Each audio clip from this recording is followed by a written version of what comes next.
Hello students, welcome back to financial reporting classes. My name is Dipali and I am an ACCA. So आज के lecture में हम chapter number 2, chapter number 3, chapter number 4 and chapter number 5 से related जितने भी objective type questions हैं Kaplan की book के हिसाब से वो कवर करेंगे. ठीक है, so let's begin quickly. Okay, so the question number 1 says IAS 16 property plant. अच्छा, क्वेश्चन बिगिन मतलब आप ये लेक्चर शुरू करने से पहले आप मेक श्योर कर लो कि आपको जितने भी स्टैंडर्ड्स मैंने प्रीवियस लेक्चर्स में पढ़ाए हैं वो आपकी टिप्स पे हैं. अगर आप वो जो स्टैंडर्ड्स हैं वो आपकी टिप्स पे हैं तो ये क्वेश्चंस जो हैं वो आप जल्दी कर लेंगे. Okay, so make sure before you start this lecture revise them.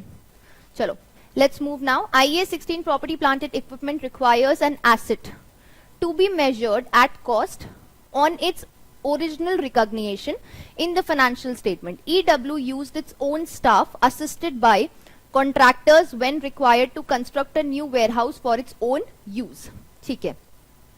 So identify whether the cost listed below should be capitalized or expense. Clearance of the site prior to commencement of construction, capitalize होगा कि expense होगा? Capitalize.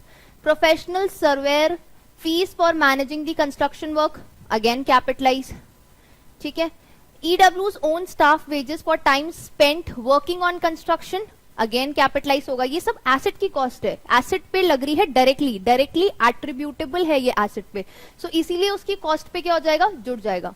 A proportion of EW's administration cost based on staff time spent, नहीं, ये expense होगा. This will not be capitalize. क्यों? क्योंकि ये administration cost है और एडमिनिस्ट्रेशन कॉस्ट जो होती है वो कभी भी इंक्लूड नहीं करते, वो इनडायरेक्ट कॉस्ट है. ओके, सो सिर्फ डायरेक्टली एट्रीब्यूटेबल कॉस्ट जो होती है वो एसेट की कॉस्ट में जुड़ेंगी और वो कैपिटलाइज हो जाएगा. ठीक है, चलो moving further.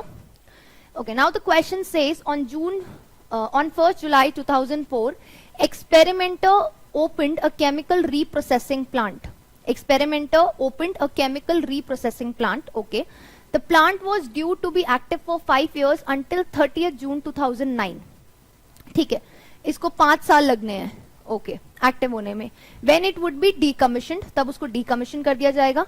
At 1st July 2004, the cost of decommissioning the plant were estimated to be 4 million in 5 years time. ठीक है, समझ में आ गया. Experimenters considers that a discount rate of 12% is appropriate for the calculation of the present value, and the discount factor is 12%, and the discount factor at 12% for 5 years is 0.567. ये discounting factor हमको निकाल के दिया गया है. अब question में पूछा गया है, क्वेश्चन पूछ रहा है what is the total charge to the statement of profit and loss in respect of the decommissioning for the year ended 30th June 2005. तो सिंपल सी बात है, हमें क्या करना है, हमें सबसे पहले decommissioning कॉस्ट निकालनी है. वो decommissioning कॉस्ट कैसे निकलेगी? अब देखो, हमें प्लांट की कॉस्ट तो नहीं बता रखी लेकिन हमें decommissioning कॉस्ट बता रखी है. ठीक है, तो अभी हम decommissioning कॉस्ट के हिसाब से करेंगे. सो decommissioning कॉस्ट कितनी बोल रहा है, वो हमको बोल रहा है 4 मिलियन है इन 5 years टाइम. ठीक है, सो 4 मिलियन को हम इनटू कर देंगे. हमें इस 4 मिलियन को आज की वैल्यू में लाना पड़ेगा, इसकी प्रेजेंट वैल्यू हमको क्या करनी पड़ेगी, निकालनी पड़ेगी. सो 4 मिलियन को प्रेजेंट वैल्यू कैसे निकालूंगी मैं, इसका 1 plus 12% raise to the power 5. लेकिन मुझे इसका ये मुझे डायरेक्टली कंप्यूट करके दिया हुआ है कि इसकी वैल्यू कितनी है, 0.567. ये इसकी वैल्यू मुझे निकाल कर दे रखी है. तो 4 मिलियन मैं डायरेक्टली इंटू कर लूंगी 0.567 से. तो ये कितना आएगा, ये आएगा 2268,000. ठीक है, ये क्या कर रहे हैं हम, वाइंडिंग द इंटरेस्ट बोलते हैं इसको क्या बोलते हैं, वाइंडिंग द इंटरेस्ट. ठीक है, ये हमने लेक्चर में वैसे ही पढ़ा था. अब इसको क्या करना पड़ेगा, अब इसको हमें क्या करना पड़ेगा, डेप्रिशिएट करना पड़ेगा, राइट. और डेप्रिसिएशन हम किस पे लगाएंगे, एसेट की यूजफुल लाइफ कितनी है, 5 years. So 2268,000 divide by 5 years. So basically ये जो डिकमिशनिंग कॉस्ट है, ये जो भी वो मशीन है, प्लांट है, वो जो प्लांट है प्लांट की कॉस्ट में जुड़ जाएगा, राइट. लेट्स सपोज प्लांट की कॉस्ट है 10 मिलियन, तो उसकी कॉस्ट में, उस प्लांट की कॉस्ट में present value of this decommissioning cost will be added and then the total value will be depreciated. लेकिन अभी हमें मशीन जो प्लांट है उसकी कॉस्ट नहीं दे रखी है, सो अभी हम सिर्फ अपना डेप्रिसिएशन इस डीकमिशनिंग कॉस्ट पे निकाल के दिखाएंगे, क्योंकि ये चार्ज होगा टू P&L, ठीक है। तो कितना चार्ज होगा, सो 2268 000 को मैं डिवाइड कर दूंगी 5 से, तो ये कितना आएगा, ये आएगा 453,600। ये हो गया ऑप्शन नंबर ए, ठीक है। चलो moving further, now the question says an entity purchase property for 6 million on 1st July 2003. The land element of the purchase was 1 million. Okay. The expected life of the building was 50 years and its residual value nil. अच्छा, अब ये क्या बोल रहा है, एक property जो है,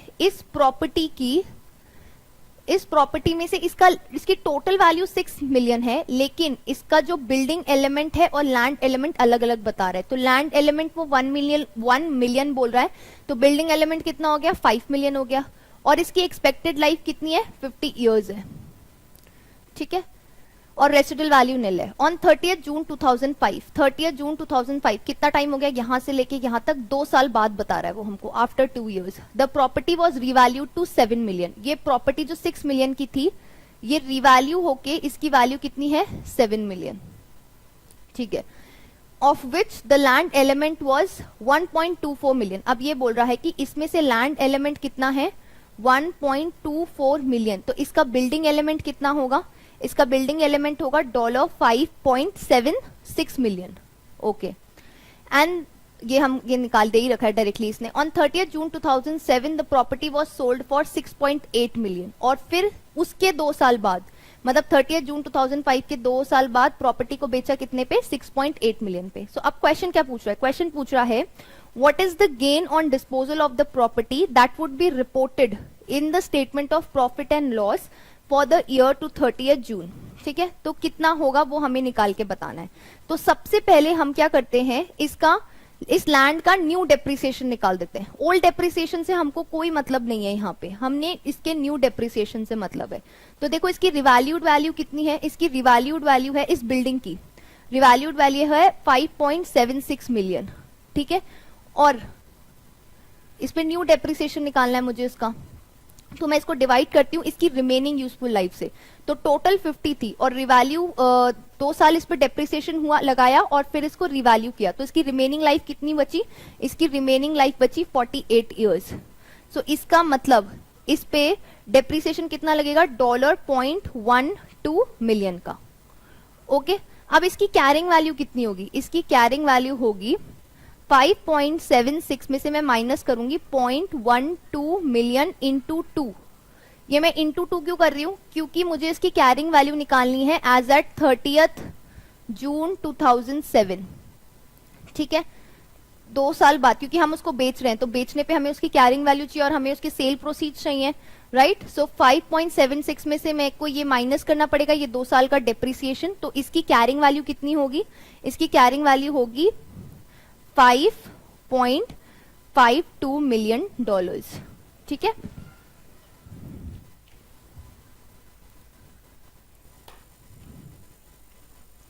ठीक है, अब ये आ गया 5.52 मिलियन आ गया, ठीक है। अब क्या करेंगे, ये तो हमें कैरिंग वैल्यू मिल गई इसकी, लेकिन ये तो सिर्फ बिल्डिंग की कैरिंग वैल्यू है, तो इसमें हम क्या करेंगे, 5.52 में हम ऐड कर देते हैं हमारी लैंड की कैरिंग वैल्यू 1.24 मिलियन। लैंड तो डेप्रिशिएट होगी नहीं, तो इस बिल्डिंग की टोटल वैल्यू कितनी हो गई, $6.76।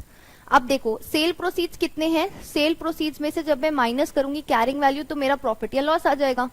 सो सेल प्रोसीड्स मुझे कितने बोले हैं, क्वेश्चन है 6.8 मिलियन। सो 6.8 मिलियन में से मैं माइनस करूं 6.76, तो ये कितना आ गया, ये आ गया 0.04, ठीक है। सो ये आ गया, मतलब ये राउंड ऑफ करके कितना होगा, सॉरी इनटू मल्टीप्लाई करेंगे इसको मिलियंस में, तो ये कितना हो जाएगा 40,000। तो हमारा कितने का गेन हो गया, हमारा गेन हो गया $40,000 का, ठीक है। चलो मूविंग फर्दर, क्वेश्चन बोलता है a manufacturing entity receives a grant of 1 million towards the purchase of a machine, fine, on 1st January 2003. The grant will be repayable if the entity sells the asset within 4 years, which it does not intend to do. Okay, the asset has a useful life of 5 years. What is the deferred income liability balance at 30th June 2003 पे पूछ रहा है वो, ठीक है। तो देखो ये जो 1 मिलियन हमको मिला है, ये कितने साल के लिए मिला है, ये मिला है 5 years के लिए मिला है। तो इसका मतलब एक साल के लिए कितना हुआ, 1 मिलियन को मैं अगर डिवाइड करूं 5 ईयर से तो कितना हो गया, $200,000 हो गया। ठीक है, एक साल का कितना हो गया, $200,000 हो गया। सो इसका हाफ 6 महीने का तो P&L में रिलीज हो जाएगा, और बचा हुआ क्या है, बचा हुआ रिलीज नहीं होगा। सो क्वेश्चन हमसे पूछ रहा है डेफर्ड लाइबिलिटी कितनी है। सो इसका हाफ जो है वो रिलीज हो जाएगा कहाँ पे, P&L में। तो इसका हाफ कितना हुआ, $100,000। $100,000 तो इनकम में इनकम हो जाएगी, इनकम इसको रिकॉग्नाइज कर लेंगे as income in statement of P&L, grant income. Okay, तो बचा हुआ क्या है, सो 1 मिलियन में से जब मैं माइनस करूंगी $100,000 तो वो कितना आएगा, $900,000। And this $900,000 will be what, this $900,000 will be my deferred income liability. Okay, चलो। On 1st January 2001, STEE received 1 million from the local government on the condition that they employ at least 100 staff each year for the next 4 years. Due to an economic downturn and reduced customer demand on 1st January 2002, STEE no longer needed to employ any more staff and the conditions of the grant required full repayment. तो ये तो हमें पता ही है कि अगर grant की conditions पूरी नहीं है, और अगर इनिशियली उसमें ग्रांट की दे रखा है कि अगर आप कंडीशंस पूरी नहीं करते तो ग्रांट विल बी पेएबल, ये दे भी रखा हो सकता है। सो अब पूछ रहा है what should be recorded in the statement on 1st January 2002। ठीक है, सो अच्छा, अब देखो, सबसे पहले उसको ये ग्रांट जो मिली वो कितने साल के लिए मिली, received 1 million from the local government on the condition that they employ at least 100 staff each year for next 4 years। ठीक है, तो हमें देखा जाए तो 4 years के लिए थी ये 1 मिलियन। ये जो 1 मिलियन थी कितने के लिए थी, 4 years के लिए थी। तो इसका मतलब एक साल की कितनी हुई, $250,000 हुए। तो ये $250,000 पहले साल में तो इनकम मान लिया इसको, ठीक है, इनकम मान लिया। और बचा हुआ $750,000 ये क्या था, ये बचा हुआ था, ये डेफर्ड इनकम में पड़ा होगा लाइबिलिटी साइड में। ठीक है, स्टेटमेंट ऑफ फाइनेंशियल पोजीशन में डेफर्ड इनकम में पड़ा होगा। ठीक है, तो अब इसको क्या करेंगे, सो हमको डेफर्ड इनकम को 750 से रिड्यूस करना है, और ये 250 का हमको क्या दिखाना है, 250 का लॉस दिखाना है स्टेटमेंट ऑफ P&L में। अब ये कहाँ होगा, देखो, रिड्यूस डेफर्ड इनकम, ये तो आधी चीज बोल रहा है तो पहला पॉइंट तो नहीं होगा। Reduce deferred income by 750,000 and recognise a loss of 250, yes, ये वाला पॉइंट है। सो पॉइंट नंबर बी है। चलो, moving further. Now the question says which of the following properties owned by Scoop will be classified as an investment property? इसमें से कौन सी property को investment property बोलेंगे? A property that had been released to a tenant but which is no longer required and is now being held for resale. Property that has been leased to a tenant, नहीं, ये investment property नहीं है। Land purchased for its investment potential, planning permission has not been obtained for building construction of any kind। ठीक है, ये सही है। Land आपको परचेज किया गया, क्यों, उसके इन्वेस्टमेंट पोटेंशियल को एक्सप्लॉइट करने के लिए लैंड को खरीदा गया, ये वेट करने के लिए कि भाई इसकी मार्केट में वैल्यू बढ़ेगी तो इसको बेच देंगे। और फिर ये बोल रहा है कि planning permission has not been obtain, और उस पर कोई परमिशन भी ऑब्टेन नहीं करी है कि इस पे हम कंस्ट्रक्शन कराएंगे, राइट। सो ये है पूरी की पूरी एक तरीके से देखा जाए तो investment property. A new office building used by Scoop's head office purchased specifically in order to exploit its capital gain potential, नहीं, ये भी नहीं है। क्यों, क्योंकि यहाँ पे तो काम हो रहा है, वो एडमिनिस्ट्रेशन का काम चल रहा है उनका। सुनो, a stately home use for executive training, नहीं। So point number B correct है यहाँ पे।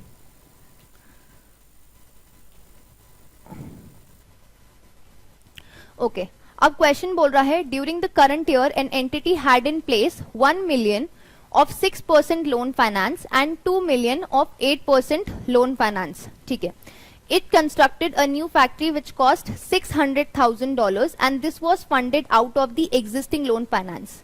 सो इसके पास ऑलरेडी 2 लोन्स थे, एक तो 1 million का लोन 6% पे और एक 2 million का लोन 8% पे। It constructed a new factory which cost 600,000 and this was funded out of the existing loan finance. The factory took 8 months to complete, और इस फैक्ट्री ने कितने लिए, 8 months लिए टू कंप्लीट होने में। To the nearest 1000 what borrowing cost should be capitalised. ठीक है, तो सबसे पहले क्योंकि ये 2 जनरल लोन्स थे और इन दोनों जनरल लोन्स का पैसा उठा के उसने अपनी कंस्ट्रक्शन फैक्ट्री के कंस्ट्रक्शन पे लगाया, तो हमें क्या निकालना पड़ेगा, सबसे पहले हमें निकालना पड़ेगा weighted average weighted average interest cost निकालनी पड़ेगी, ठीक है, या weighted average cost of borrowing निकालनी पड़ेगी। तो वो कैसे निकलेगी? सिंपल है, 6% weighted average cost of borrowing, ठीक है। तो कितनी होगी? 6% को मैं इंटू कर देती हूँ। 6% किसके लिए था? 1 मिलियन के लिए था, राइट। सो ये किया मैंने 1 मिलियन से इंटू, प्लस ये 2% लोन कितने के लिए था? सॉरी 8% लोन कितने के लिए था? 2 मिलियन के लिए। सो 0.08 इंटू 2 मिलियन, ठीक है। और 2 मिलियन प्लस 1 मिलियन कितना हुआ? 3 मिलियन, ठीक है। सो ये इससे मेरी आ जाएगी वेटेड एवरेज कॉस्ट, जो कि कितनी है? जो कि आ रही है 7.3%, ठीक है। अब मुझे निकालनी है कॉस्ट ऑफ बोरोइंग। तो इस पे मैंने कितना यूज किया? देखो, मैंने तो सिर्फ 600,000, it constructed a new factory which cost 600,000। सो मैंने इन दोनों लोन्स में से लेके 1 मिलियन और 2 मिलियन के लोन में से मैंने सिर्फ 600,000 उठाया। इस 3 मिलियन में से मैंने तो सिर्फ 600,000 उठाया अपनी कंस्ट्रक्शन फॉर द फैक्ट्री के लिए। ओके, सो 600,000 को मैं इंटू कर लूंगी 0.073 इंटू सिर्फ 8 महीने के लिए लिया, तो ये आ गया। अब तो कॉस्ट ऑफ बोरिंग कितनी होगी मेरी? कॉस्ट ऑफ बोरिंग आ जाएगी मेरी 29,000, ठीक है। अब देखो आ रहा है 29,000, yes. So option number B है करेक्ट आंसर। चलो लेट्स मूव फर्दर।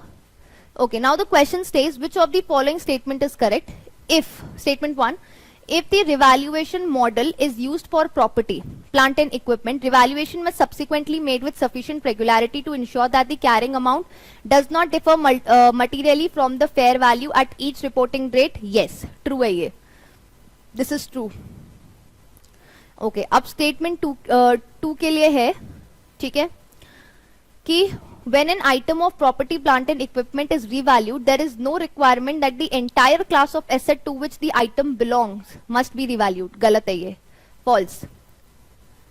false आएगा ये। क्यों? क्योंकि वो बोलता है कि अगर आप रिवैल्यूएशन कर रहे हो कोई, जैसे अगर आप एक बिल्डिंग को रिवैल्यू कर रहे हो तो आप सारी बिल्डिंग्स को रिवैल्यू करेंगे। ऐसा नहीं यू हैव टू, आप सिर्फ एक ही को कर रहे हैं। अगर आप एक मशीनरी को रिवैल्यू कर रहे हैं then you have to revalue the entire class of the machines. Okay, so ये false statement. Okay, next question is which two of the following items should be capitalized within the initial carrying amount of an item of plant? ठीक है, कौन से दो हैं? Cost of transporting the plant to the factory, yes. Cost of installing a new power supply required to operate the plant, yes. ये भी उसकी cost में include होएगा। A deduction to reflect the estimated realizable value, no. Cost of a 3-year maintenance agreement, नहीं, ये तो maintenance agreement है, ये एक्सपेंस होगा। Cost of a 3-week training course हम इंक्लूड ही नहीं करते, ठीक है। So only A and B. चलो moving further. Okay, now the question says Tibbet acquired a new office building on 1st October 2004. Its initial carrying amount consisted of land, building structure, air conditioning. ठीक है, ये 3 चीजें हमको दे रखी है। The estimated lives of the building structure and air conditioning system are 25 and 10 years respectively. So building की है 25 years life और air conditioning की कितनी है? 10 years. When the air conditioning system is due for replacement, it is estimated that the old system will be dismantled and sold for 500,000. तो ये उसकी क्या हो गई? स्क्रैप वैल्यू बोल दो, scrap value. Okay, depreciation is time apportioned when appropriate. Question क्या पूछ रहा है? At what amount will the office building be shown in Tibbet's statement of financial position as at 31st March 2005? ये एक साल बाद नहीं, सॉरी 6 महीने बाद पूछ रहा है। अक्टूबर, नवंबर, दिसंबर, जैन, फेब, मार्च। तो ये बोल रहा है कि 6 महीने बाद इसकी क्या वैल्यू दिखाई जाएगी, ठीक है, इसकी क्या वैल्यू दिखाएंगे, इस एयर कंडीशनिंग की क्या वैल्यू दिखाएंगे, ठीक है। सो क्या दिखाएंगे? देखो, सबसे पहले हम एक काम करते हैं, पहले हम बिल्डिंग पे आते हैं, बिल्डिंग का डेप्रिसिएशन निकाल लेते हैं और बिल्डिंग की वैल्यू निकाल लेते हैं। सो बिल्डिंग पे डेप्रिसिएशन निकालते हैं। बिल्डिंग की वैल्यू कितनी है? 10 मिलियन, ठीक है, और उसकी यूजफुल लाइफ कितनी है? 25 ईयर्स। तो कितना हो गया? ये आ गया 400,000 हो गया। ये 400,000 पर एनम हो गया, लेकिन हमें तो 6 मंथ्स का चाहिए। सो 400,000 इंटू 6/12 कितना हुआ? ये हो जाएगा $200,000, ठीक है। अब हम आ जाते हैं एयर कंडीशनिंग सिस्टम पे। एयर कंडीशनिंग सिस्टम,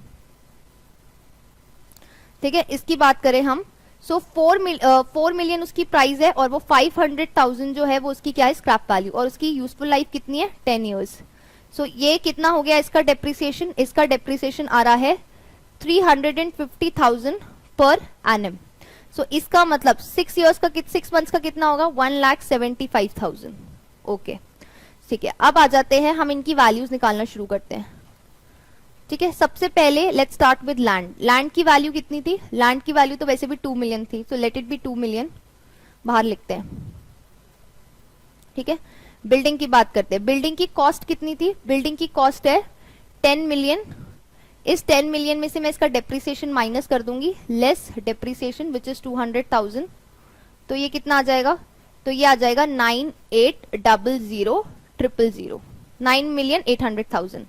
अब आ जाते हैं एयर कंडीशनिंग सिस्टम पे। कॉस्ट कितनी है एयर कंडीशनिंग की, 4 मिलियन, और इसमें से मैं लेस कर लेती हूं इसका depreciation which is how much, 175। ये मैंने माइनस किया तो इसकी वैल्यू कितनी आ गई, इसकी वैल्यू आ गई 3825,000। सो इसकी टोटल वैल्यू कितनी आ गई, 15,625,000। देखो ये आ रहा है 15,625,000, यस, ऑप्शन नंबर ए। सो ए इसका करेक्ट आंसर है। मूविंग फर्दर, ठीक है, the following trial balance extract relates to property which is owned by Wheaton as at 1st April 2004। Property की कॉस्ट दे रखी है 20 ईयर ओरिजिनल लाइफ है, और अक्यूमुलेटेड डेप्रिसिएशन मुझे दे रखा है 1st अप्रैल 2004 तक का।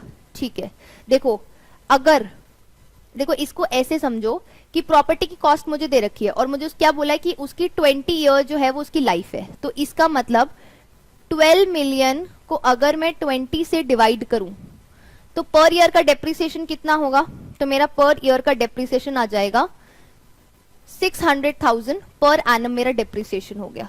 और फिर मुझे अक्यूमुलेटेड डेप्रिसिएशन दे रखा है कि इतना डेप्रिसिएशन आज तक चार्ज हो गया, कितना, 3,600,000। सो इसको अगर मैं डिवाइड करूं 600,000 से तो मुझे पता चल जाएगा ना कि आज तक कितने साल का डेप्रिसिएशन लग गया, मशीन कितनी पुरानी है, मुझे इससे ये पता चल जाएगा। तो ये आएगा कितना, 6 इयर्स। इसका मतलब मशीन 6 इयर्स पुरानी है, अभी मशीन का 7th ईयर चल रहा है। ओके, अब वो बोल रहा है on 1st October 2004 following a sustained increase in property rise Wheaton valued its property to 10.8 million. What will be the depreciation charge in Wheaton's statement of profit and loss for the year ended 31st March 2005? अब ये जो revaluation हुआ है ना, ये mid year में हुआ है। देखो 1st अप्रैल 2004 का हमको डेटा दे रखा है, डेटा हमें 1st अप्रैल 2004 का दे रखा है।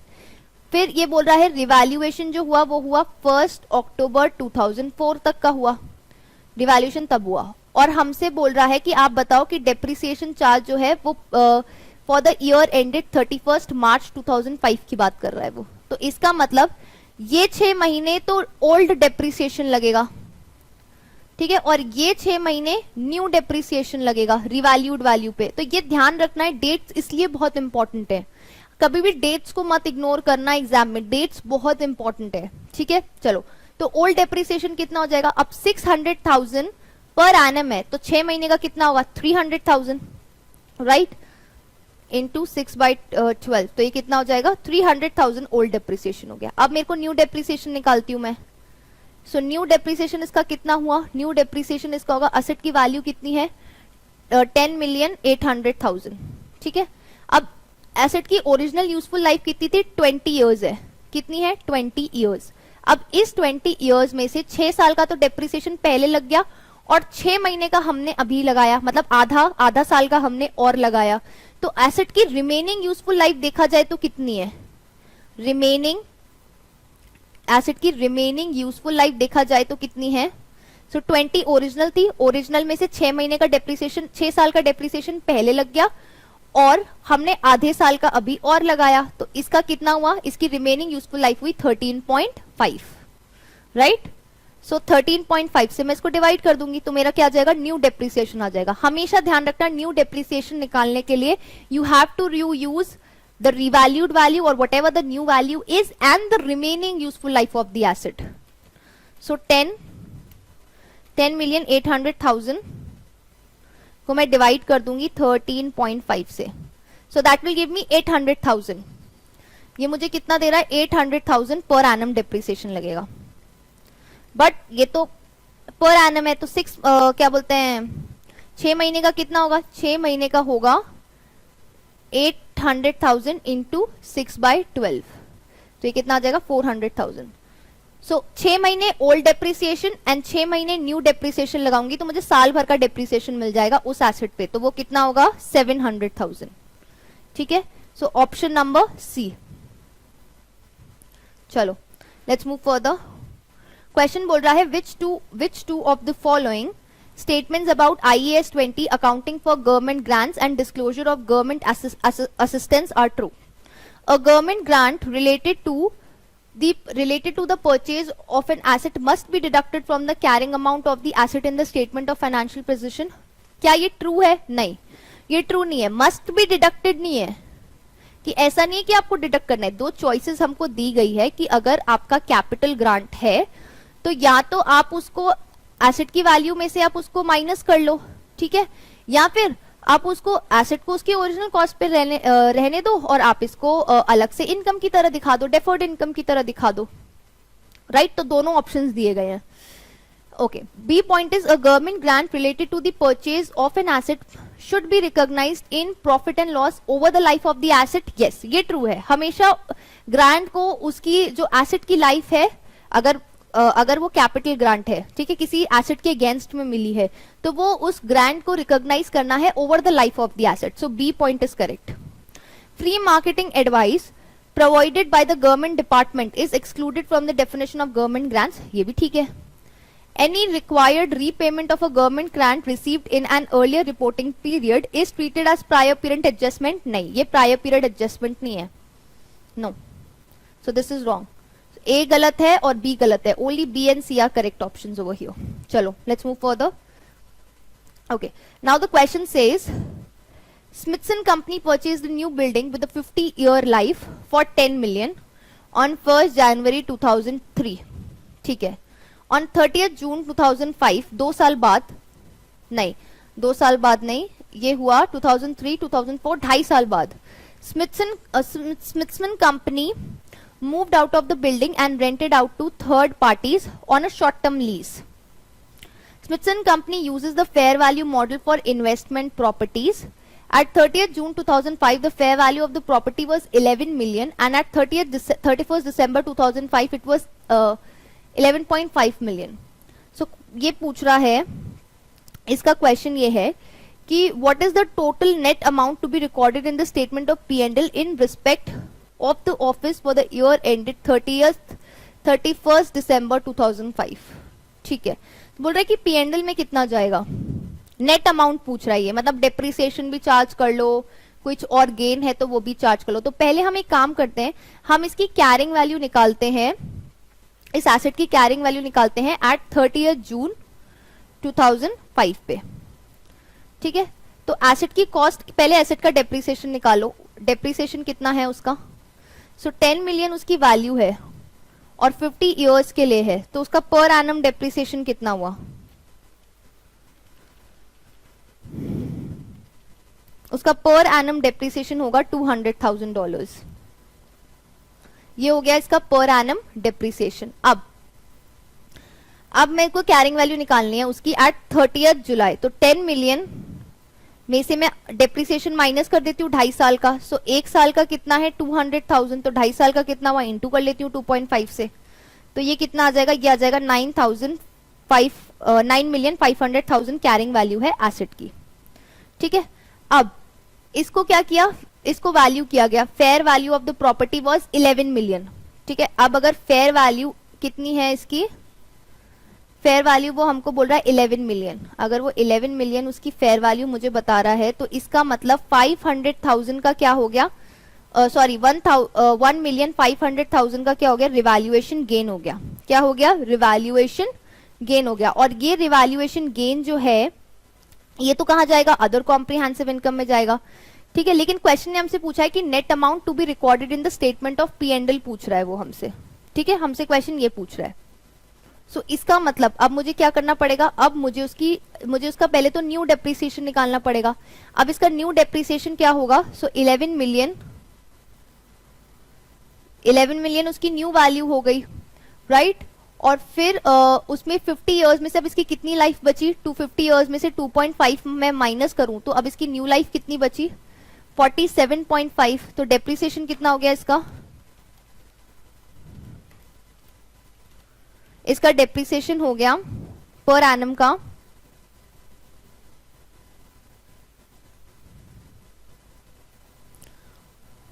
नहीं, 1 सेकेंड, इस पे अब डेप्रिसिएशन लगेगा नहीं, क्योंकि क्वेश्चन ने बोला है, आई एम सो सॉरी, क्योंकि क्वेश्चन ने बोला है नया वाला डेप्रिसिएशन नहीं लगेगा, पुराना वाला डेप्रिसिएशन लगेगा। नया वाला इसलिए नहीं लगेगा क्योंकि क्वेश्चन ने साफ साफ यहाँ पे बोला है कि Smithson company uses the fair value model for investment properties.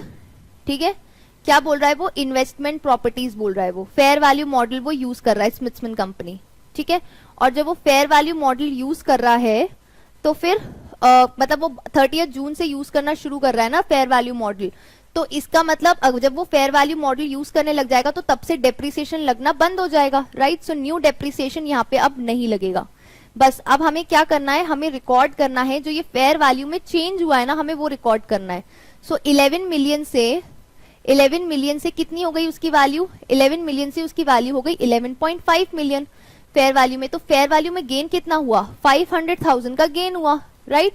सो $500,000 का हमें गेन हुआ, ओके ठीक है, गेन हो गया, ये तो फेयर वैल्यू गेन हो गया ऑन द इन्वेस्टमेंट प्रॉपर्टी। लेकिन इसने क्वेश्चन ने बोला है नेट अमाउंट कितना रिकॉर्ड होगा, इस एसेट से रिलेटेड नेट अमाउंट कितना। तो इस साल में जो पुराना डेप्रिसिएशन लगा है वो भी तो statement of P and L में जाएगा ना भाई। Statement of P and L में एक तो डेप्रिसिएशन गया होगा इस साल का, जो कि कितना होगा, 6 महीने का, एक साल का 200,000 है, राइट डेप्रिसिएशन। तो 6 महीने का कितना हुआ, 100,000। सो 100,000 ये 100,000 अमाउंट ये, ठीक है, 100,000 एक तो ये जाएगा, दूसरा क्या जाएगा, दूसरा ये वाला गेन नहीं जाएगा, ये वाला गेन तो वैसे भी अदर कॉम्प्रिहेंसिव इनकम का पार्ट बनेगा, ठीक है, अदर कॉम्प्रिहेंसिव इनकम का पार्ट बनेगा ये वाला गेन। जो मिड ईयर में रिवैल्यूएशन हुआ है वो वाला गेन तो अदर कॉम्प्रिहेंसिव इनकम का पार्ट बनेगा। उसके बाद वाला, क्योंकि वो फेयर वैल्यू मॉडल यूज कर रहा है फॉर इन्वेस्टमेंट प्रॉपर्टीज, वो statement of P and L में जाएगा। तो ये कितना हुआ, ये 500,000, ठीक है, ये नेगेटिव होएगा डेप्रिसिएशन, और ये गेन जो होगा ये होगा 500,000। सो ये कितना हो गया, 400,000। सो नेट अमाउंट कितना रिकॉग्नाइज हो रहा है इस एसेट के अगेंस्ट में, 400,000 का गेन, ठीक है, कितना, 400,000 का gain, which is point number A. Okay, चलो लेट्स मूव फर्दर। अब हमें क्वेश्चन दे रखा है, Gilbert took out a 7.5 million 10% loan on 1st January 2006.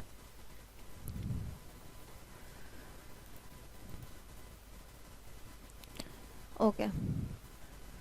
Gilbert took out a 7.5 billion 10% loan on 1st January 2006 to build a new warehouse during the year. Construction of the warehouse began on 1st February 2006 and was completed on 30th November 2006. ठीक है, so 1st November से लेके शुरू हुआ और कब खत्म हुआ, 30th November को खत्म हुआ. As not all the funds were needed immediately, Gilbert invested 2 million in 4.5 bonds from 1st January to 1st May 2006. ठीक है, लेकिन अब कंस्ट्रक्शन कब से बिगिन हुआ है, कंस्ट्रक्शन 1st February से बिगिन हुआ है. तो पहले हम ये देखते हैं कि बोरिंग कॉस्ट में हमें कितना इंटरेस्ट, पहले हमें कितना इंटरेस्ट जो पे करना है वो इंक्लूड करेंगे. ठीक है, तो कब से लेके कब तक का इंक्लूड करेंगे, हम 1st February 2006 से लेके हम 30th November 2006 तक का पहले इंक्लूड करेंगे. ठीक है, और कितना हमने लिया, 7.5 मिलियन का. ठीक है, 7.5 मिलियन का.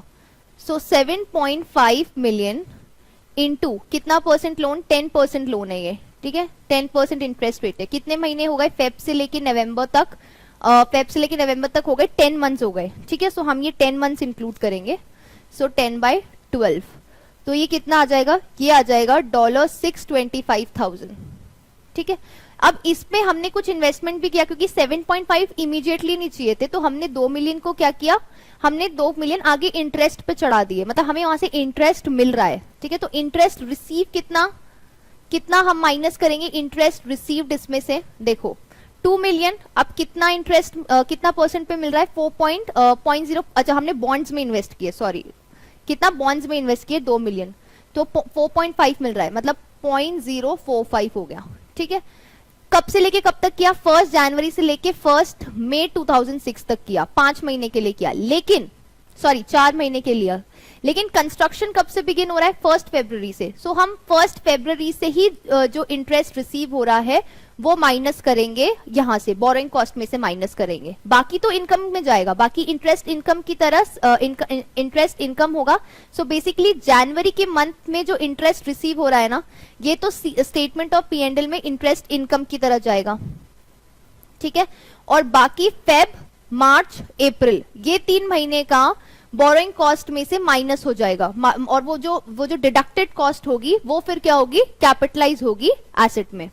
ओके, तो ये कितना होगा, सिर्फ 3 महीने का ही हम इंक्लूड करेंगे, ठीक है। कब से लेके कब तक का हम इंक्लूड करेंगे, 1 फेब से लेके 1 मई तक का, विच मीन्स 3 मंथ्स का। तो ये कितना हुआ, ये आएगा हमारा 22,500, तो ये 22, ठीक है, 1,500 आ गया, और ये नेट बोरोइंग कॉस्ट हो गई, ये क्या हो गई, नेट बोरोइंग कॉस्ट, और ये कैपिटलाइज होगी, ये कितनी आएगी 602,500, ठीक है, 602,500। तो यहां पे हम लिखेंगे 602,500। चलो let's move further. Croft acquired a building with a 40-year life for its investment potential for 8 million on 1st January 2003 में लाया।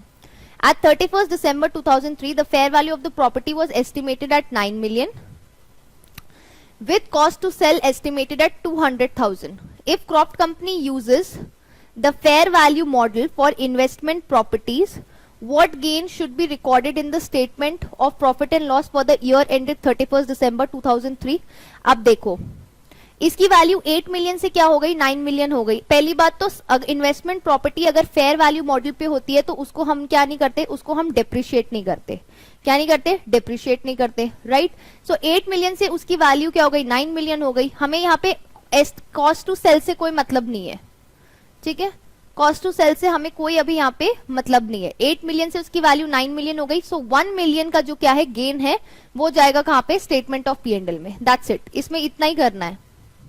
ये कॉस्ट टू सेल जो है ना, ये कंफ्यूज करने के लिए दी गई है। चलो मूविंग फर्दर।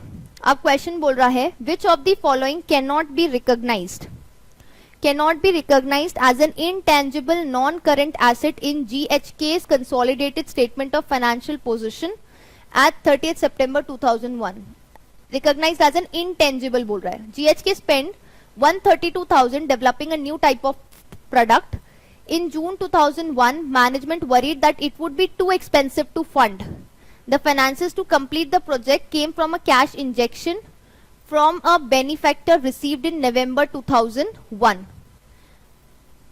ठीक है, देखो अब क्या है कि ये पैसा कब आया, नवंबर में आया, और हम कब की बात करें, ये हम बात करें statement of financial position as at 30th सितंबर की बात कर रहे हैं, ठीक है।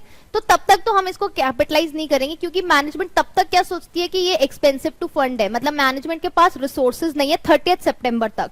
रिसोर्सेज कब आए हैं, बाद में आए हैं, राइट।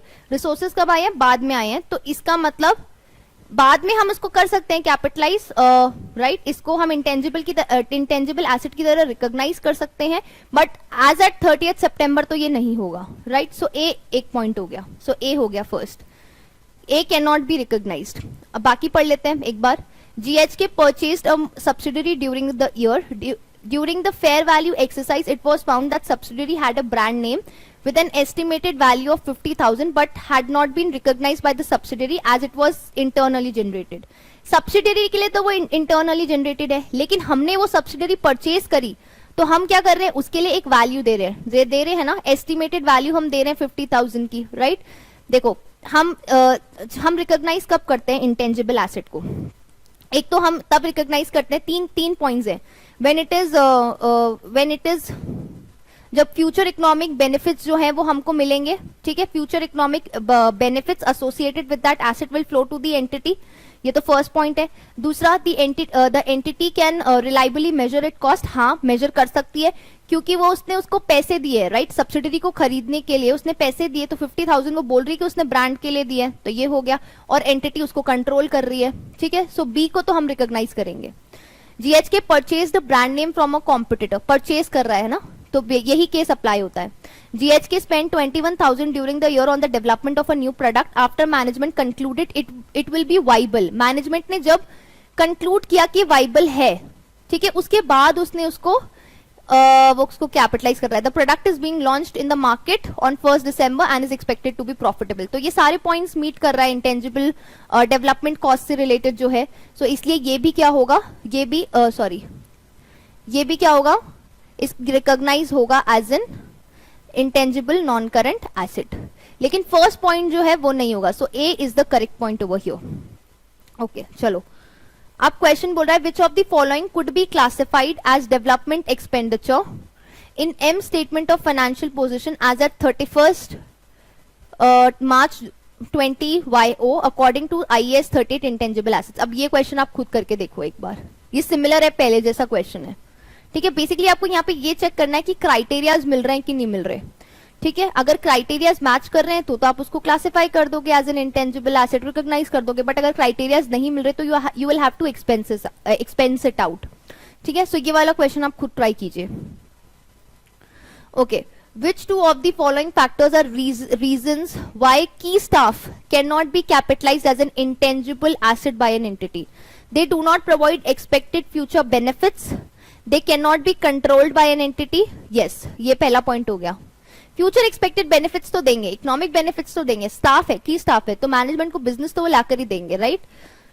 सो ये तो ठीक है, but they can not be controlled by entity. Yes, humans को थोड़ी एंटिटी कंट्रोल कर सकती है, तो बी पॉइंट हो गया। They can not be measured reliably, their value, exactly, ये भी नहीं मेजर कर सकती। They are separable, they are not separable from the business as a whole. So B और point, B point and C point, right. Okay, अब question है, Amico company carries out research and development for the year in the year ended 30th June 2005. Okay, Amico ने incur किया total cost in relation to a project act X for 750,000 spending the same amount each month up to 30th April 2005, ठीक है। When the project was completed, the product produced by the project went on sale from 31st May 2005. Okay. अच्छा, अब question ने बोला है the project had been confirmed as feasible on 1st January 2005 and the product produced by the project was expected to have a useful life of 5 years. What is the carrying amount of the development expenditure asset as at 30th June 2005? वो बोल रहा है कि 30th June 2005 को इसकी क्या value होगी। Okay,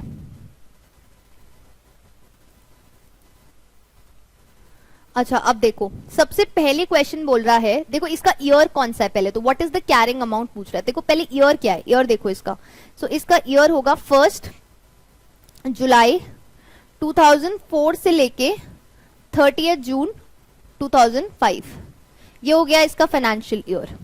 अब क्वेश्चन ने क्या बोला है, क्वेश्चन ने बोला Amico company incurred total cost in relation to project X of 750,000 spending the same amount each month up to 30th April 2005, ठीक है। तो इस पे इस साल में इसने 750,000 लगाए हैं इस प्रोजेक्ट पे, 750,000 इसने लगाए हैं प्रोजेक्ट पे। तो 1 जुलाई 2004 से लेके कब तक लगाए हैं ये बोल रहा है, लेकिन इसने लगाए सिर्फ 30th April तक है, 30th April 2005 तक है। तो ये कितने मंथ्स हो गए, ये हो गए 10 मंथ्स, मतलब 10 मंथ्स तक इसने हर महीने इक्वल अमाउंट स्पेंड किया है। तो टोटल कितना स्पेंड किया, $750,000। तो इसका मतलब पर मंथ इसने कितना स्पेंड किया, 75,000, ठीक है। अब ये 75,000 इसने पर मंथ किया है। ओके, अब क्वेश्चन बोल रहा है the project had been confirmed as feasible on 1st January। Project feasible कब बन रहा है, 1st January को बन रहा है। तो 1st January से जो खर्चा हुआ है ना, उसको वो मैं डेवलपमेंट एक्सपेंडिचर में डाल के उसको मैं कैपिटलाइज करूंगी, ठीक है, लेकिन उससे पहले का जो खर्चा है वो एक्सपेंस आउट होगा, क्योंकि तब तक मेरा प्रोजेक्ट क्या नहीं था, फीजिबल नहीं था। फीजिबल वो अब हुआ है, ये इंपॉर्टेंट चीज है यहाँ पे। जिस दिन वो फीजिबल हो जाता है, वो सारे क्राइटेरियाज को मीट करता है जो हमने पढ़े हैं पिछले लेक्चर में, जब वो उन क्राइटेरियाज को मीट करता है उसके बाद से या उस दिन से हम उसको कैपिटलाइज करेंगे। उससे पहले के खर्चे जो है वो एक्सपेंस आउट होंगे। ठीक है, सो 75,000, सो हम कब से, क्योंकि फीजिबल कब हुआ है, 1 जनवरी को, तो इसका मतलब 1 जनवरी 2005 से लेके जो 30 अप्रैल तक इतना खर्चा है ना, 4 महीने का, हम सिर्फ इतना ही कैपिटलाइज करेंगे। सो 75,000 इंटू 4 ईयर्स कितना हुआ, ये हो जाएगा $300,000। और अब देखो, and the product produce by the project was expected to have a life of 5 years. ठीक है, ये भी बोल रहा है, and the product produce went on sale, sale पे कब से गया, 31 मई से, 31 मई से गया। ठीक है, और हमारा जो हम स्टेटमेंट ऑफ फाइनेंशियल पोजीशन बनाएंगे वो कब का बनाएंगे, एज एट 30 जून बनाएंगे। तो इसका मतलब हमें 1 महीने का, जिस दिन से वो सेल पे जाना शुरू हुआ या जिस दिन से उस प्रोजेक्ट ने अपना काम करना शुरू किया, हम उसे तब से ही डेप्रिसिएशन लगाएंगे, मतलब हम सिर्फ 1 महीने का डेप्रिसिएशन लगाएंगे। और इस प्रोजेक्ट की लाइफ कितनी है, सो कैपिटलाइज होगा 300,000, हम कैपिटलाइज करेंगे 300,000 को, ठीक है, एज इंटेंजिबल एसेट। ठीक है, और 300,000, और ये कितना है, 5 इयर्स के लिए है। ठीक है, तो 5 इयर्स के लिए, इसका मतलब 1 साल के लिए कितना होगा, 1 साल के लिए होगा $60,000। ठीक है, $60,000 होगा, तो 1 महीने का कितना होगा, डिवाइड बाय 12, सो 1 महीने का होगा 5,000। ठीक है, तो एसेट की कैरिंग वैल्यू कितनी होगी, एज एट 30 जून 2005, सो 300,000 में से मैं माइनस कर दूंगी 5,000 का डेप्रिसिएशन, इसकी वैल्यू होगी $295,000। क्वेश्चन को बहुत ढंग से पढ़ना है, आराम से, और मेन गेम्स है डेट्स का। देखो कितनी बार मैंने डेट्स लिखी है यहाँ पे आपको, सिर्फ समझाने के पॉइंट ऑफ व्यू से। ठीक है, सो डेट्स का गेम है। चलो अब नेक्स्ट क्वेश्चन करते हैं। Sybil has acquired a subsidiary Basil in the current year. Sybil has a brand which has been readily valued by Sybil at 500,000 and a customer list which Saibal has been unable to value. Which of these describes how Saibal should treat these intangible assets of Basel in their consolidated financial statement? They should be included in goodwill. पहला point है. The brand should be capitalized as a separate intangible asset, whereas the customer list should be included within goodwill. Yes. क्यों brand को अलग से ले रहे हैं, क्योंकि ब्रांड जो है उसको वो अलग से वैल्यू कर पा रहा है ना, वो उसको रिलायबली वैल्यू कर पा रहा है। ठीक है, अगर नहीं कर पाता तो वो बन जाता गुडविल का पार्ट, राइट। वैसे भी ये क्वेश्चन को आप ऐसे भी कर लो, अभी के लिए मार्क कर लो, ये जब आप बिजनेस कॉम्बिनेशन पढ़ेंगे ना तब आपको ये क्लियर हो जाएगा। ठीक है, लेकिन अभी के लिए इतना ध्यान रखो, क्योंकि हम उसको अलग से वो कर पा रहे हैं, वैल्यू कर पा रहे हैं ना, ब्रांड को एस्टिमेट कर पा रहे हैं, उसकी जो रिलायबल वैल्यू है वो निकाल पा रहे हैं। सो इसीलिए ब्रांड को तो अलग से हम कैपिटलाइज करेंगे, और जो कस्टमर लिस्ट है वो कहाँ आ जाएगी, वो गुडविल का पार्ट बन जाएगी। चलो लेट्स मूव फर्दर। ओके, अब क्वेश्चन बोलता है, okay so question is saying Dempsey company owns a pharmaceutical business with a year end of 30th September 2004. ठीक है, Dempsey company commenced the development stage of a new drug on 1st January 2004. 40,000 per month was incurred until the project was completed on 30th June. When the drug went into immediate production, the directors became confident of the project success on 1st March. तो 1st March के बाद से जो खर्चा हुआ है वो capitalise करेंगे, उससे पहले का हम नहीं कैपिटलाइज करेंगे। The drug has an estimated lifespan of 5 years and time apportionment is used by Dempsey where applicable. ठीक है, now what is the question going, what amount will Dempsey charge to profit and loss for development cost? अब ये बोल रहा है P&L में कितना जाएगा, ये नहीं पूछ रहा कि कैपिटलाइज कितना होगा। पुराने क्वेश्चन में पूछ रहा था कि कैपिटलाइज कितना होगा और कैरिंग वैल्यू कितनी होगी, यहाँ वो पूछ रहा है कि इस डेवलपमेंट कॉस्ट से रिलेटेड खर्चा P&L में कितना जाएगा, एक्सपेंस आउट कितना होएगा। ठीक है, तो देखो खर्चा कब से होना शुरू हुआ, 1 Jan 2004 से हुआ, लेके कब तक हुआ, 30 जून तक हुआ, क्योंकि प्रोजेक्ट 30 जून तक कंप्लीट हो गया था। लेकिन मैनेजमेंट कॉन्फिडेंट कब हुई, वो हुई 1 March 2004 को। तो इसका मतलब 1 मार्च 2004 से लेके 30 जून 2004 तक ये जो 4 महीने है ना, ये 4 महीने का जो खर्चा है ये तो कैपिटलाइज होगा, ठीक है, ये कैपिटलाइज होगा। और ये जो 2 महीने का खर्चा है ना, जैन और फेब, ये क्या होगा, ये एक्सपेंस आउट होगा पीएनडल में। सो 40,000 इंटू 2, क्योंकि 40,000 पर मंथ हो रहा है, तो 80,000 तो एक्सपेंस आउट होगा। और यहाँ पे कैपिटलाइज कितना होगा, 40,000 इंटू 4, $1,60,000। लेकिन इस पे क्या हो गया, इस पे डेप्रिसिएशन भी लगेगा, राइट। तो इस पे डेप्रिसिएशन लगना कब से शुरू होएगा, जब से इट वेंट इनटू प्रोडक्शन। तो ये प्रोडक्शन पे कब गया, ये गया 30 जून तक, when the drug went into complete production। so इसका मतलब जुलाई, अगस्त, सितंबर, 3 महीने का, क्योंकि ईयर एंड क्या है, 30 सितंबर का है, राइट। सॉरी, डेप्रिसिएशन नहीं, amortisation, I am so sorry, ये अमोर्टाइजेशन की बात कर रहे हैं हम यहाँ पे, ठीक है। तो 3 महीने का क्या लगेगा, अमोर्टाइजेशन लगेगा, राइट। सो अच्छा, इस प्रोडक्ट की लाइफ कितनी है, इस प्रोडक्ट की लाइफ है, क्वेश्चन ने दिए क्या कहाँ पे,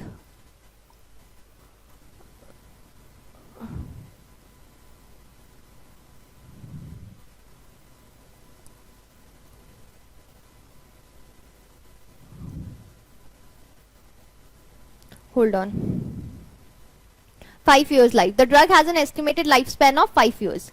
so इसका मतलब 1,60,000 जो कैपिटलाइज होगा, वो इसमें 1 साल का अमोर्टाइजेशन कितना होगा, 1 साल का अमोर्टाइज्ड अमाउंट कितना होगा। सो 160,000 डिवाइड बाय 5, 1 साल का होगा 32,000 पर एनम है। और हमें कितना चाहिए, 3 महीने का चाहिए, 3 मंथ्स का कहाँ जाएगा, पीएनडल में जाएगा। सो 32,000 इंटू 3 डिवाइड बाई 12 कितना हुआ, 1 महीने का, 1 महीने का हुआ, सॉरी 3 महीने का निकालना है हमें, 3 इंटू डिवाइड 8,000, 32,000 इंटू 3 बाई 12 कितना हुआ, 8,000 हुआ, ठीक है। सो ये भी जाएगा पीएनडल में। सो एक तो ये 80,000 पीएनडल में जाएगा और ये 8,000 पीएनडल में जाएगा एज अमोर्टाइजेशन। तो टोटल कितना हुआ, 88,000। सो 88,000 क्या होगा, will be charge to profit and loss for development cost, option number D. चलो let's move further. Which of the following statements relating to intangible asset is true? ठीक है, all intangible assets must be carried at amortized cost or at an impaired amount, they cannot be revalued upwards। नहीं, ऐसा कुछ नहीं है। The development cost of a new process which is not expected to increase sales revenue may still be recognized as an intangible asset। yes, ये हो सकता है, क्यों, क्योंकि भले वो सेल्स रेवेन्यू नहीं ऊपर लेके जा रहा, बट हो सकता है कि वो जो इंटेंजिबल एसेट है वो कॉस्ट को नीचे लेके आ रही है। वो प्रोसेस हम ऐसा कुछ डिजाइन कर रहे हैं या हम कुछ ऐसा नया प्रोडक्ट लेके आ रहे हैं जो क्या करता है, जो कॉस्ट को कम कर देता है, राइट। किसी और प्रोडक्ट्स की या मशीनरी की कॉस्ट कम कर देता है, ठीक है। तो ये हो जाएगा, ये हो सकता है। Expenditure on the prototype of new machine cannot be classified as an intangible asset because the prototype has physical substance. ऐसा कुछ नहीं है। Impairment losses for cash generating unit are first applied to goodwill and then to other intangible assets before applied to tangible assets, ऐसा भी कुछ नहीं है। सो point number B, कि हम एक बार गुडविल को लगाया, एक बार तो क्या होता है इम्पेयरमेंट पहले तो उसको जाता है, इम्पेयरमेंट पहले तो वो मशीनरी जो कंप्लीटली डिस्ट्रॉय हो गई है उसको, जिसके बारे में क्वेश्चन ने दिया होगा, फिर वो गुडविल को लगती है, ठीक है। फिर उसके बाद बाकी एसेट्स को, फिर वो चाहे इंटेंजिबल हो या टेंजिबल हो, उनको उनकी कैरिंग वैल्यू के अकॉर्डिंगली प्रोपोर्शनेट किया जाता है, ठीक है। Okay, now the question says a division of an entity has the following balances in its financial statements: goodwill, plant, building, intangibles and other net assets. Following a period of losses, the recoverable amount of the division is deemed to be 4 million. Total recoverable amount बता रहा है ये अपन को पूरे division की। A recent valuation of the building showed that the building has a market value of 2.5 million. Okay.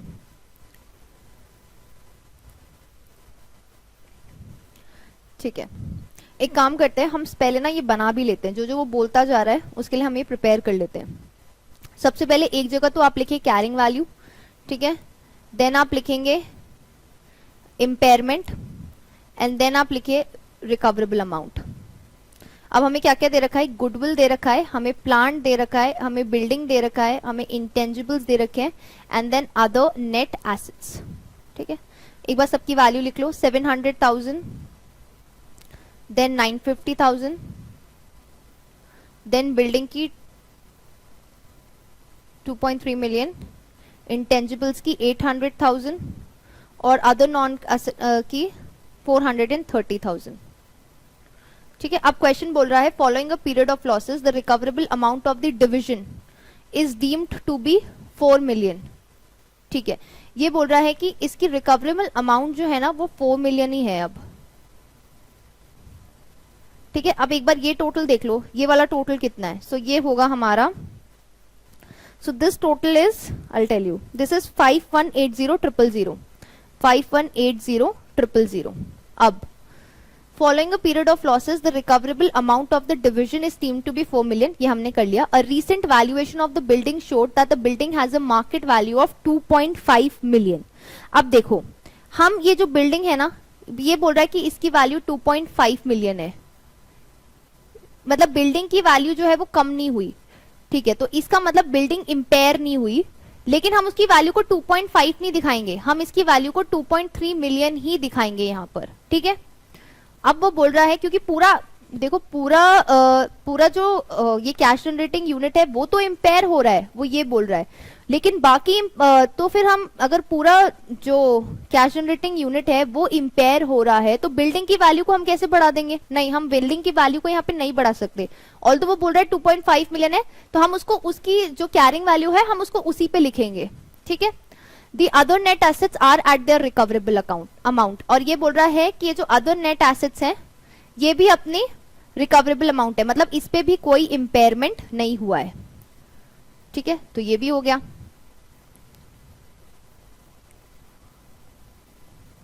ठीक है, अब क्वेश्चन क्या बोलता है? अब क्वेश्चन बोल रहा है, पहला पॉइंट बोल रहा है the entity uses the cost model for valuing building and plant। ठीक है, to the nearest 1000 what is the balance all the building following the impairment review। impairment review के बाद उसकी वैल्यू कितनी होगी? तो उसकी वैल्यू हम 2.3 मिलियन ही दिखाएंगे। कितनी दिखाएंगे? 2.3 मिलियन ही दिखाएंगे। ओके, फिर अच्छा 23 और 24 क्वेश्चन अटैच्ड है इससे। सो 24 क्वेश्चन क्या बोलता है? To the nearest 1000 what is the balance of plant following the impairment review. इस इम्पेयरमेंट रिव्यू के बाद प्लांट की क्या वैल्यू है? ठीक है, तो देखो इन दोनों के बारे में, तो बिल्डिंग के बारे में और अदर नेट एसेट्स के बारे में क्वेश्चन ने स्पेसिफिकली दे रखा है। अब हम सबसे पहले इम्पेयरमेंट किसको देंगे? हम गुडविल को इम्पेयर करेंगे। ठीक है, हम सबसे पहले किसको इम्पेयर करेंगे? गुडविल को इम्पेयर करेंगे। सो 700,000 से गुडविल इम्पेयर हो गई। ठीक है, गुडविल की कोई वैल्यू नहीं बची, अब कोई रिकवरेबल वैल्यू नहीं बची। सो अब अगर इस 1800,000 से ये 700,000 चला गया तो इम्पेयरमेंट का अमाउंट कितना बचा? इम्पेयरमेंट का अमाउंट बचेगा 700,000 चला गया तो इम्पेयरमेंट का अमाउंट बचेगा $1,100,000। ठीक है, अब क्या करेंगे? ये जो प्लांट है और ये जो इंटेंजिबल है इनकी कैरिंग वैल्यू के प्रोपोर्शनेट में हम इसको इम्पेयरमेंट देंगे। ठीक है, तो इसकी कैरिंग वैल्यू कितनी है? इसकी प्लांट की कैरिंग वैल्यू कितनी है? 950,000 और इंटेंजिबल की कितनी है? 800,000। ठीक है, तो अब क्या करेंगे? 950 को हम डिवाइड करेंगे, 950 प्लस 800 कितना हुआ? 1750। सो 950 डिवाइड बाय 1750 इनटू ये 1.1 मिलियन।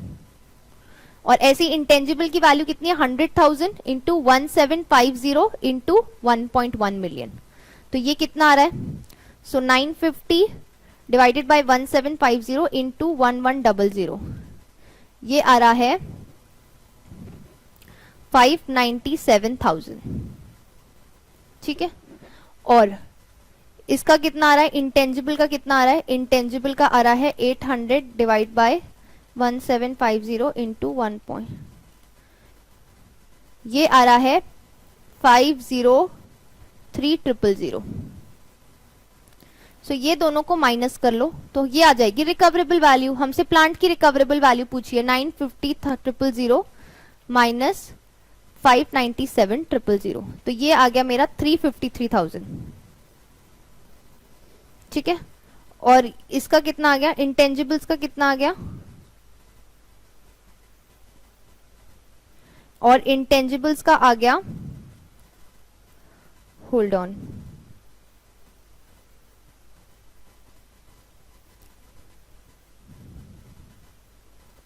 सॉरी यहाँ पे ना एक्चुअली मैंने टोटलिंग में गलती कर दी. सो ये 5180 में से जब मैं 4 मिलियन माइनस करती हूँ तो ये आएगा, आई एम सो सॉरी यहाँ पे मैंने थोड़ी सी गलती कर दी. 5180,000 में से जब मैं ये माइनस करती हूँ 4 मिलियन तो ये आएगा यहाँ पे आएगा 1,180,000. ठीक है, अब इस 1,180,000 में से ये 700,000 जाएगा. ठीक है, तो ये कितना आएगा? सो ये आएगा 1,180,000 माइनस 700,000 तो ये आएगा 480,000. ठीक है, 480,000. सो ये बचा हुआ 480 इम्पेयरमेंट मुझे एलोकेट करना है. 480 एंड 480. ठीक है, सो प्लांट का इम्पेयरमेंट कितना आएगा? प्लांट का इम्पेयरमेंट आ रहा है 261,000. ठीक है, प्लांट का इम्पेयरमेंट आ रहा है 261,000 और इसका आ रहा है 219,000. ठीक है, सो यहाँ पे कितना आएगा?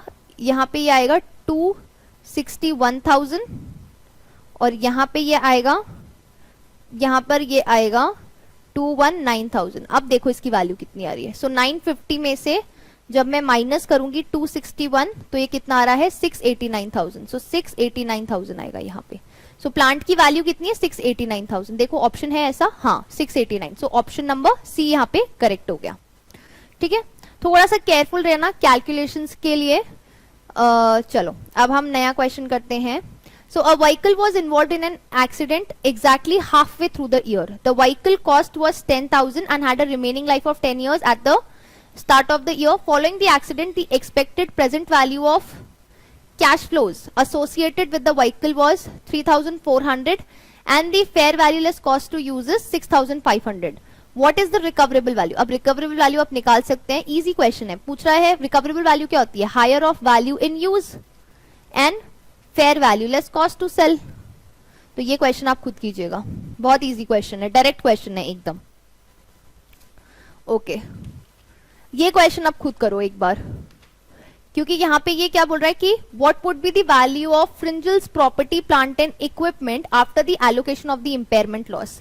कैश जनरेटिंग यूनिट दे रखा है. अभी जस्ट मैंने आपको क्वेश्चन नंबर 24 कराया, बिल्कुल सिमिलर क्वेश्चन था वो, 23 एंड 24. तो अब ये क्वेश्चन आप एक बार खुद करके देखो. ठीक है, चलो let's move further. Okay, which of the following is not an indicator of impairment? Not an indicator of impairment पूछ रहा है हमसे. ठीक है, advances in the technological environment in which an asset is employed have an adverse impact on its future use. ये तो है indicator of impairment ही है. टेक्नोलॉजी आगे बढ़ गई है. An increase in the interest rate which increases the discount rate. Yes, जब भी डिस्काउंट रेट बढ़ती है तो क्या होता है? जो प्रेजेंट वैल्यू होती है वो कम हो जाती है. ठीक है, सो ये भी है. The carrying amount of the entity's net assets is higher than the entity's number of shares in issue multiplied its share price.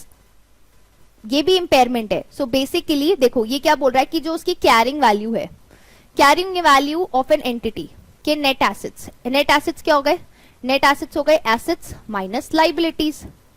ठीक है, वो ज्यादा है इसकी कैरिंग वैल्यू. तो नेट एसेट्स की जो कैरिंग वैल्यू है वो क्या है? हायर है. हायर है किसके? Than the entity's number of shares issue multiplied by its share price. मतलब number of shares into number of share price. ठीक है, तो इसका मतलब ये क्या हो गई? ये उसकी फेयर वैल्यू हो गई. तो इसकी कैरिंग वैल्यू जब फेयर वैल्यू से ज्यादा हो गई तो क्या होगा? इम्पेयरमेंट ही तो होगा.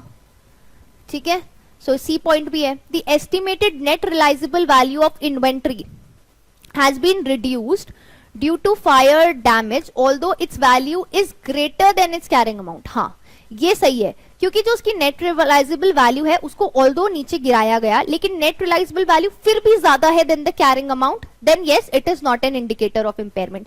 ये नेट रियलाइजेबल वैल्यू अगर कैरिंग वैल्यू के नीचे आ जाती, हमेशा ध्यान रखना इम्पेयरमेंट कब होता है? When the recoverable value, net realisable value, fair value, जो भी आपको बोलना है, of an asset falls below its carrying amount. ठीक है, तो यहाँ पे ये फॉल नहीं हो रही. ठीक है, फॉल हो रही है लेकिन still it is greater than the carrying amount. So option number D. चलो let's move further.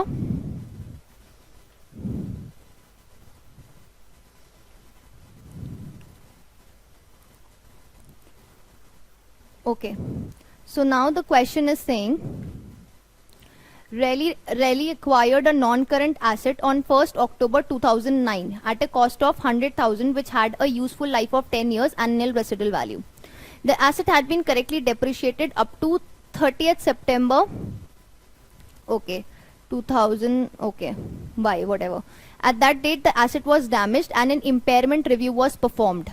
On 30th September 2004 the fair value of the asset less cost to sell was 30,000 fair value, और ये बता रहा है, and the expected future cash flows were 8,500 per annum for the next 5 years. The current cost of capital is 10% and a 5-year annuity of 1% $1 per annum at 10% would have a present value of $3.79. What amount should be charged to profit and loss for the impairment of this asset for the year ended 30th September 2004? देखो सबसे पहले तो हमको क्या निकालना है, पहले तो हमें ये पता लगाना है कि कितने साल का डेप्रिसिएशन एक्चुअली में लग गया है. ठीक है, तो कैसे पता करें आप देखो 1 अक्टूबर 20x9 आया. ठीक है, फिर x9 के बाद में क्या आएगा, x9 के बाद में x के बाद क्या आता है, y आता है, राइट. सो 20yo हो गया, फिर 20y1 हो गया, 20y2 हो गया, 20y3 हो गया और 20y4 ये हो गया.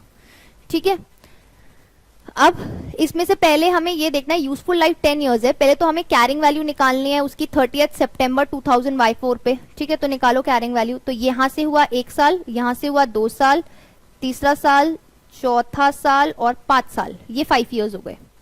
ओके, सो इसका मतलब अगर 100,000 उसकी कॉस्ट है और 10 इयर्स की लाइफ है तो पर ईयर कितना डेप्रिसिएशन हो गया, 10,000 का डेप्रिसिएशन हो गया पर एनम. ठीक है, और तो 5 साल के लिए कितना होगा, 5 साल के लिए होगा 50,000, राइट. तो उसकी कैरिंग वैल्यू एट 30th सितंबर 2004 पे कितनी होगी, 2004 पे होगी $100,000 में से अक्यूमुलेटेड डेप्रिसिएशन 50,000 का माइनस कर दो तो कितना आ जाएगा, $50,000 हो गई उसकी कैरिंग वैल्यू. ठीक है, अब देखो इसकी रिकवरेबल वैल्यू कितनी है, रिकवरेबल वैल्यू हमें निकालनी है इसकी. ठीक है, अब क्वेश्चन को वापस ढंग से पढ़ते हैं. रिकवरेबल वैल्यू के लिए वो क्या बोल रहा है, ऑन 30th सितंबर 2004 the impairment value of the asset less cost to sell was 30,000. ठीक है, तो रिकवरेबल वैल्यू में ये हमको दो चीजें दे रहा है, fair value less cost to sell, तो वो बोल रहा है $30,000. ठीक है, और दूसरा अब हमको क्या निकालना है, उसकी वैल्यू इन यूज निकालनी है. तो वैल्यू इन यूज के लिए वो क्या बोल रहा है, वैल्यू इन यूज के लिए बोल रहा है the expected future cash flows were 8,500 per annum for the next 5 years. अगले 5 साल तक के लिए इतने होंगे, लेकिन सो 8,500 इंटू 5 तो कितना होगा, 5 साल तक इतने पैसे मिलेंगे 42,500. लेकिन हमें इसको प्रेजेंट वैल्यू पे लेकर आना है. प्रेजेंट वैल्यू पे इसकी क्या वो है, प्रेजेंट वैल्यू पे क्या वैल्यू है इसकी. सो 8,500 को मैं उसके एन्यूटी फैक्टर से मैं मल्टीप्लाई कर लूंगी. ठीक है, सो उसका एन्यूटी फैक्टर कितना है 3.79. ठीक है, सो 5 साल के लिए उसका एन्यूटी फैक्टर कितना है 3.79. सो वैल्यू इन यूज कितनी है, 8,500 को मैं इंटू करूंगी 3.79, तो ये कितना हो जाएगा, ये हो जाएगा मेरा 32,215. तो रिकवरेबल वैल्यू में हमेशा क्या लेती हूँ, रिकवरेबल वैल्यू को मुझे हमेशा लेना होगा हायर ऑफ. तो हायर ऑफ क्या है 32,215. ठीक है, सो कैरिंग वैल्यू कितनी है 50,000. ओके, और रिकवरेबल वैल्यू कितनी है 32,215.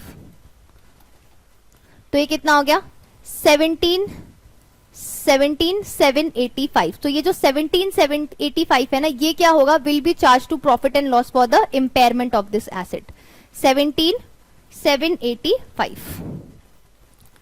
ओके, अब देखो ये भी वैसा ही क्वेश्चन है, वापस से बिल्कुल एग्जैक्टली ये भी वैसा ही क्वेश्चन है. अब ये क्वेश्चन आप खुद करके देखो, ये सारे वही उसी टाइप के क्वेश्चन है जैसे मैंने आपको कराया. ये हमें प्रेजेंट वैल्यू दे रखी है 214,600. तो ये क्या है, वैल्यू इन यूज है, वैल्यू इन यूज. ठीक है, अब आपको क्या निकालना है, fair value less cost to sell निकाल लेना और देख लेना हायर क्या है और एक कैरिंग वैल्यू निकाल लेना. That's it. ये 3 चीजें निकालनी है इंपेयरमेंट निकालने के लिए. चलो let's move further. Again do this question. ये भी क्वेश्चन खुद करो, सेम क्वेश्चन है. ये क्वेश्चन भी आप खुद कर सकते हैं क्योंकि इस टाइप के क्वेश्चंस मैंने आपको काफी करा दिए हैं अब, तो ये भी आप खुद करो.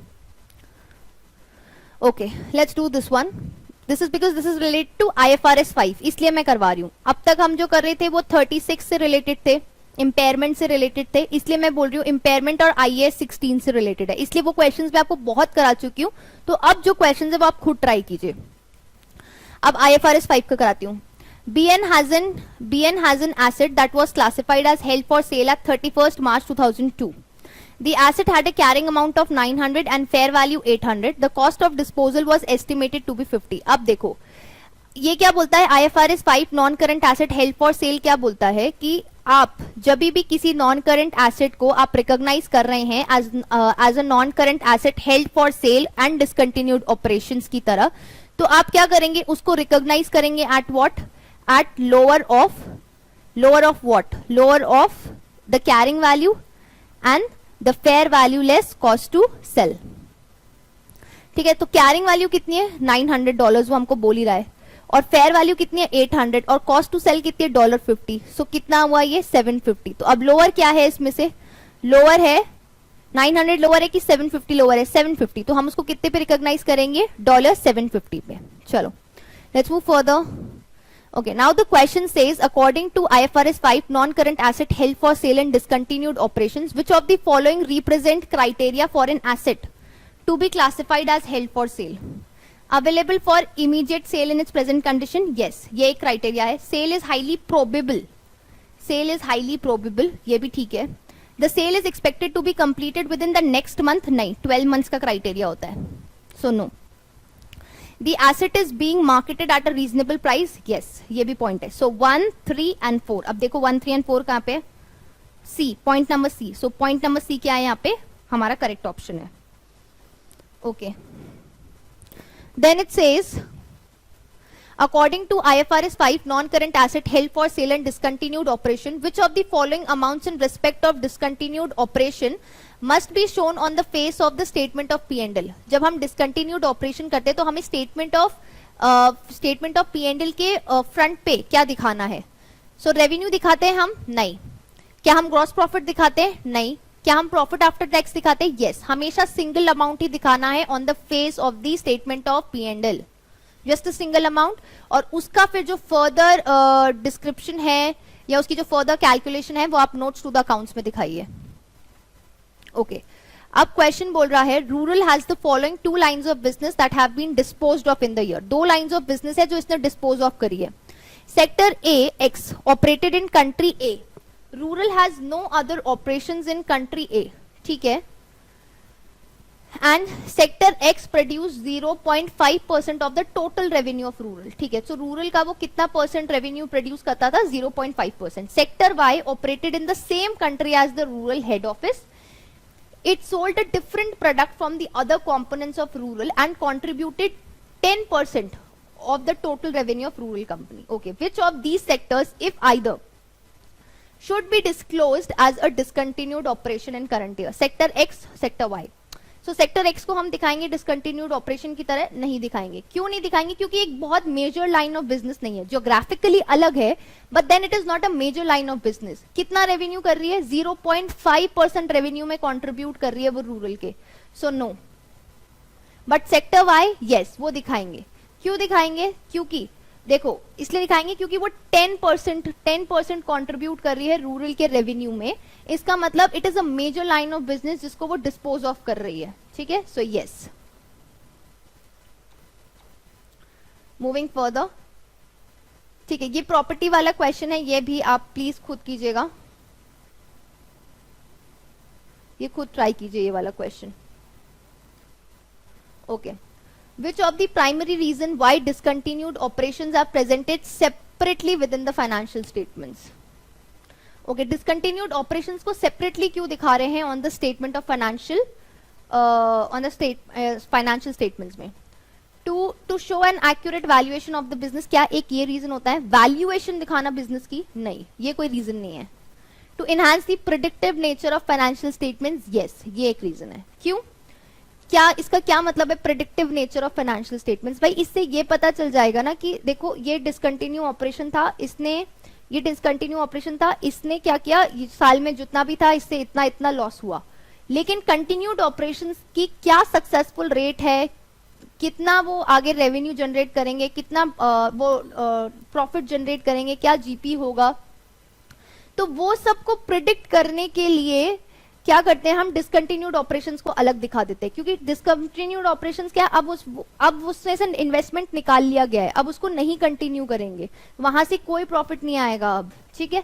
सो to enhance the productive nature of financial statements, to make the financial statements easier to understand, easy तो वैसे ही होते हैं अंडरस्टैंड, इजी तो वैसे ही होते हैं अगर देखा जाए तो, ये हम इतने स्टेटमेंट्स बनाते हैं, ये किस लिए बनाते हैं, फिर नोट्स टू द अकाउंट्स देता है, वो तो हर किसी का यही रीजन होता है, to make it easier to understand.